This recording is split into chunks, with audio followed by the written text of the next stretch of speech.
Корпустук лингвистика бул компьютердик технологиялардын жардамы менен лингвистикалык корпустарды же тексттердин корпустарын колдонуунун жана аларды түзүүнүн жалпы принциптерин иштеп чыгуу процесси менен алек болгон лингвистиканын бир бөлүгү. Азыркы тапта кыргыз тилинин корпусу жакшы изилденип ишке кире элек.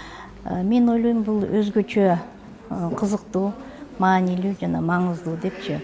Себеби бул корпустук лингвистика азыркы учурда лингвистиканын көп тармагынын бири, эң актуалдуу лингвистика катары саналат да.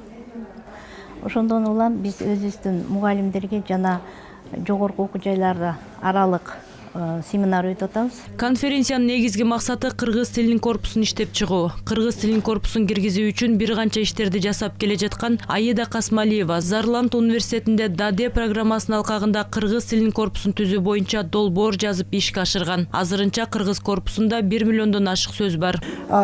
Корпустук лингвистика дүйнө боюнча бардык тилдерде өздөрүнүн корпусу бар. Корпус дегенде биз эмнеге көнгөнбүз? Корпус деген бир имараттын бир бөлүгү деп. Анан так ошондой эле тилдин да корпусу бар.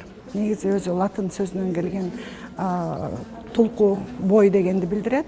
Бул жерде тилден тулку бою болуп тексттер болот. Ошон үчүн бул корпустук лингвистика деп 1960-жылдан бери Америкадагы Браун университетинен башталган.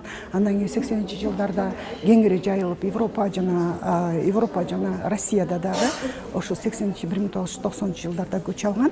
Ар бир тексттердеги сөзгө формаларды морфологиялык энтектер менен белгилөө. Башкача айтканда, аларга тег кыйгаруу процесси менен тааныштыруу болуп саналат. Бул процесс көп убакыт жана аракетти талап кылгандыктан, ар кандай тилдик маселени чечүүдө ага жараша чечим кабыл алынат. Мындан улам корпустагы сөздөргө энтек кыйгаруу көбүн эсе кол менен иштелип чыгат. Андыктан бул ишке бир гана тилчи эмес, компьютердик лингвисттер да болушу шарт. Бул илимий семинарды биз өзүбүздүн мугалимдерибизге, илим менен эмгектенип жаткан жамаатка корпустук лингвистика боюнча аз болсо дагы маалымат берүүнү чечип жаттык.